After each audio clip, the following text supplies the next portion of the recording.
ఇంక ఇది మనకి ప్రధాన వార్త అండి. దాదాపుగా 2,20,443 ఎకరాల్లో పంట నష్టం జరిగింది. తీవ్ర సంక్షోభంలో తెలంగాణ రైతాంగం. 28 జిల్లాల్లో నీట మునిగిన పంటలు. కామారెడ్డిలో 77,000 ఎకరాల్లో నష్టం. వ్యవసాయ శాఖ ప్రాథమిక అంచనా 3 రోజులుగా కురుస్తున్న వర్షాలు రైతన్నలకు భారంగా మారుతున్న అప్పులు. మొత్తం మీద వరి 1,09,000 ఎకరాల్లో పోయింది.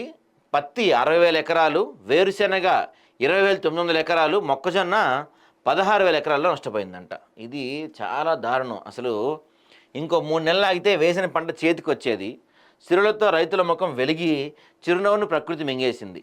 వరుణదేవ కరుణించవా అని వేడుకున్న గోడు వినని దేవుడు ఘోష మిగిల్చాడు. రెక్కాడితే గాని డొక్కాడని కుటుంబాలపై ప్రకృతి తాండవం చేసింది. ఆ తాండవంలో అన్నీ కోల్పోయిన రైతులు, ప్రజలు ఆపన్న హస్తం కోసం ఎదురుచూస్తున్నారు.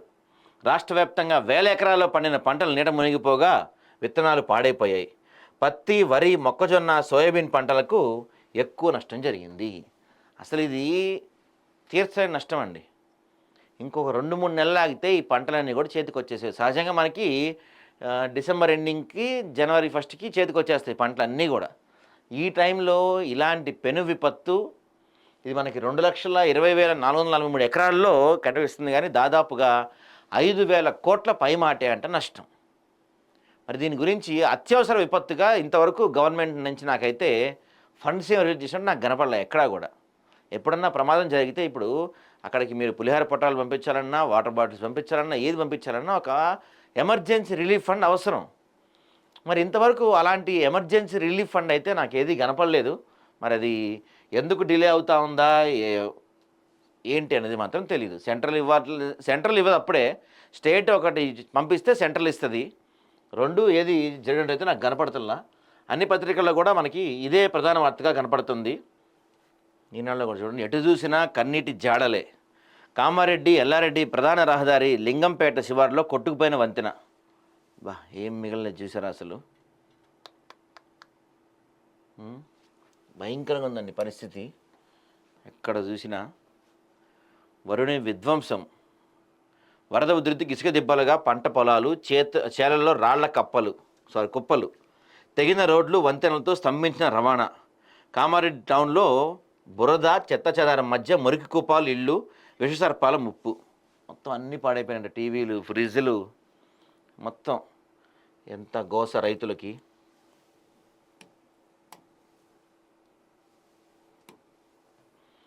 పంట నష్టం 2.2 లక్షల ఎకరాలు. ఆర్ఎండ్బి వ్యవసాయ శాఖ, పిఆర్ శాఖలకు 1,154 కోట్ల నష్టం. అంటే 1,154 కోట్ల నష్టం అంటండి. ఈ రోడ్లు వీటన్నిటికి కూడా. వీళ్ళు ఏం చేశారు మరి? ప్రతి రంగం, ప్రపంచం మొత్తం ఒక బాధ అయితే వీళ్ళది ఒక బాధ అయిందయ్యా.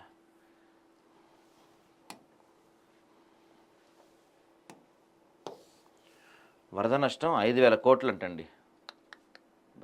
ఎక్కడ చూసినా ఇదే కనపడుతుంది మనకి వార్త. ఎక్కడ చూసినా దీని గురించే కనిపిస్తుంది.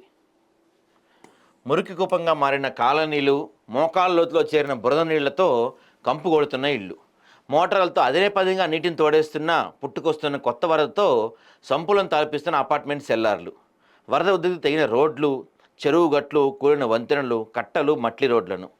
ఇదంతా కూడా అత్యంత దారుణంగా ఉంది సిచ్యువేషన్. పంట నష్టం కావచ్చు, ఆస్తి నష్టం కావచ్చు. అసలు చూడండి, బాబా వరదకి రాళ్ళు కొట్టుకొచ్చినట్టు చూడండి పొలం. అదేం పనికి వస్తుంది? ఆ పొలం ఏమైనా పనికి వస్తుంది? అది రాళ్ళు, ఆ రాళ్ళు మొత్తం తీయడానికి ఎంత కష్టమైంది వాళ్ళకి. అయ్యో ఇదిగో వరి పంట చూడండి. వరి పంట మొత్తం మునిగిపోయిందిగా. ఇసుక మేట అంట. కామారెడ్డి జిల్లా కేశంపల్లిలో కుంగిన జాతీయ రహదారి. బురదతో పాడైపోయిన వస్తువులను బయట ఉంచిన జిఆర్ కాలనీ వస్తువులు. ఇంకేం పనికి వస్తాయి అన్నీ? ఆ సోఫాలు, గీఫాలు. అయ్యో పంటలు, రోడ్లు, ఏడ చూసినా, ఎటు చూసినా నష్టమే కనిపిస్తుంది. ఎక్కడ చూసినా. ఇంకా ట్రాఫిక్ జామ్ క్లియర్ అవ్వలేదా? రాకాసి వరదకు కొన్ని చోట్ల ఇసుక దిబ్బలుగా, రాళ్ల కుప్పలుగా మారిన పొలాలు, చేలు. ఇంకొన్ని చోట్ల నీట మునిగిన వరి, కుళ్ళిపోతున్న పత్తి మొక్కలు, వరద ముంపుతో తెగిన రోడ్లు, వంతెనలతో బయటి ప్రపంచంతో సంబంధాలు తెగిపోయి బిక్కుబిక్కుమంటూ గడుపుతున్న మారుమూల గ్రామాల ప్రజలు. ప్రధాన రోడ్లు, వంతెనలు తీవ్రంగా దెబ్బతినడంతో స్తంభించిన రవాణా.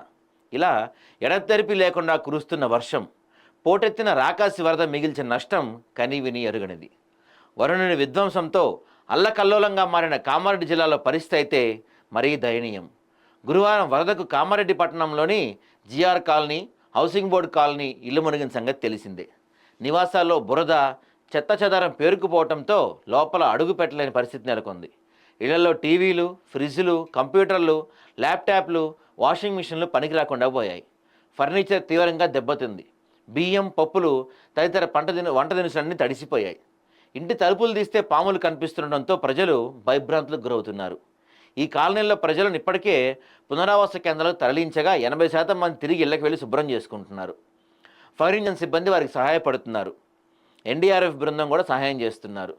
దీంతోపాటు కరెంట్ లేక చాలా గ్రామాలు అంధకారం ఉందంటండి. కామారెడ్డి శివార్లలోని నిజామాబాద్, హైదరాబాద్ రోడ్లలోని జాతీయ రహదారిపై టెక్రియాల్, క్యాసంపల్లి వద్ద వంతెనలు కుంగిపోయాయి. ఫలితంగా ఆ రూట్లో వాహనాలు వన్ వే ద్వారా అనుమతిస్తున్నారు. 10 కిలోమీటర్లు ట్రాఫిక్ జామ్ అయిందంట. మొత్తం రోడ్లన్నీ ఇక్కడేంటి మూసీలో కామారెడ్డి జిల్లా దొమ్మకొండలో 27 గల్లంతైన బాలరాజ్ అనే వ్యక్తి పంట పొలాల మధ్య మృతదేహంగా లభ్యమయ్యాడు. సిరిసిల్ల జిల్లా గంభీరావుపేట మండలం నర్మాల వద్ద మానేరు వాగులో బుధవారం గల్లంతైన పంపుకాడి నాగ ఆచూకీ కోసం 5 బృందాలు గాలింపు చర్యల్లో ఉన్నాయి. యాదాద్రి జిల్లా రామన్నపేట మండలం లక్ష్మాపురంలో మన్నకుంట్ల మత్స్య అనే 25 ఏళ్ల యువకుడు శుక్రవారం రాత్రి మూసీ వరదలో కొట్టుకుపోయి మధ్యలో ఒక చెట్టును పట్టుకున్నాడు. అతన్ని రక్షించేందుకు ఎన్డీఆర్ఎఫ్ బృందం రంగంలోకి దిగింది. అర్ధరాత్రి వరకు సహాయ చర్యలు కొనసాగుతూనే ఉన్నాయి. భద్రాచలం అయితే ఏంటి, సింగూరు అయితే ఏంటి, మేడిగడ్డ అయితేనేంటి, మొత్తం అన్ని చోట్ల వరద ఉధృతంగా ప్రవహిస్తుందండి. ఎక్కడ చూసినా కొన్ని రైళ్లు క్యాన్సిల్ చేశారంటండి. తెలుగు రాష్ట్రాల్లో కురుస్తున్న భారీ వర్షాలు, వరదల కారణంగా పలు రైలు రాకపోకలకు అంతరాయం ఏర్పడింది. కొన్ని ప్రాంతాల్లో రైల్వే ట్రాకులపై వరద నీరు ప్రవహిస్తుండటంతో పలు రైళ్లను మరో 2 రోజుల పాటు రద్దు చేసామని దక్షిణ మధ్య రైల్వే అధికారులు తెలిపారు. మరికొన్నింటిని దాడి మరణించారు. బిక్కనూరు, తలమండ్ల, అక్కన్నపేట, మెదక్, గజ్వేల్, లకుడాపురం, బోల్సా, ఖర్జేలి రైల్వే స్టేషన్ల మధ్య ట్రాకులపై వరద నీరు పొంగి ప్రవహిస్తున్నందున ఈ మార్గంలో ప్రయాణించే రైళ్లను రద్దు చేశారంట. బాసరాలయంలో కూడా వచ్చిందని చూడండి నీళ్లు. గోదావరి వరద వృద్ధితో బాసర పరిస్థితి భయానకంగా మారింది. ఆలయ సమీపంలో వరద నీరు చేరింది. సమీపంలో నివాసాలు, హోటళ్లు మునిగిపోయాయి. ఆలయానికి వెళ్లే ప్రధాన రహదారులు 3 నుంచి 8 అడుగుల వరకు నీరు నిలిచిపోవడంతో రాకపోకలు నిలిచిపోయాయి. గోదావరి శాంతించాలంటూ ఆలయ అర్చకులు శుక్రవారం పూజలు చేశారు. రైల్వే వంతెనపై వరద ప్రమాద హెచ్చరికను దాటి ప్రవహిస్తుండటంతో బాసర మీదుగా వెళ్లే అన్ని రైళ్లు రద్దు చేశారు. 1983 తర్వాత బాసర్లో ఇంత పెద్ద స్థాయిలో వరద రావడం ఇదే మొదటిసారి అంటండి.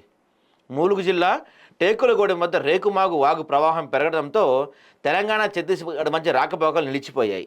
వాజేడు, గుమ్మడిదొడ్డి, పేరూరు, చండ్రుపట్ల, బొమ్మనపల్లి, కోయవీరాపురం గ్రామాలకు రాకపోకలు నిలిచిపోయాయి. సిద్దిపేట పట్టణంలో కోమటి చెరువు కాలువ నీరు సమీపంలో అపార్ట్మెంట్ సెల్లర్లోకి పోటెత్తింది. ఆ నీటిని మోటార్ల సాయంతో తోడేస్తున్నారు. దుకాణాలు, హాస్పిటల్లో వరద నీరు చేరిందంట. ఫర్నిచర్ మొత్తం దెబ్బతిందంటండి. పాపం. గణేష్ విగ్రహం కొనడానికి వచ్చి చిక్కిపోయారంట వీళ్ళు చూడండి. కామారెడ్డి జిల్లా నాగిరెడ్డిపేట మండలం లింగంపల్లి కలాన్ గ్రామానికి చెందిన 8 మంది బాలురు బుధవారం ఉదయం గణేష్ విగ్రహం కొనుగోలు చేసేందుకు హవేలీ గన్పూర్కు బయలుదేరారు. అప్పటికే నాగ్పూర్ గేట్ వద్ద మెదక్, బోధన్ రహదారిపై వరద ఉధృతి రాకపోకలు నిలిచిపోయాయి. దీంతో వారు తిరిగి ఇంటికి బయలుదేరారు. వెనక్కి వచ్చేసరికి పోచమరాల గ్రామం వద్ద పోచారం డ్యాం నుంచి వచ్చిన వరద ఉధృతికి రోడ్డు తెగిపోయింది. ఫలితంగా సొంతూరుకు వెళ్లే మార్గం లేక పోచమరాల్లో బంధువుల ఇంటి వద్దకు చేరుకున్నారు.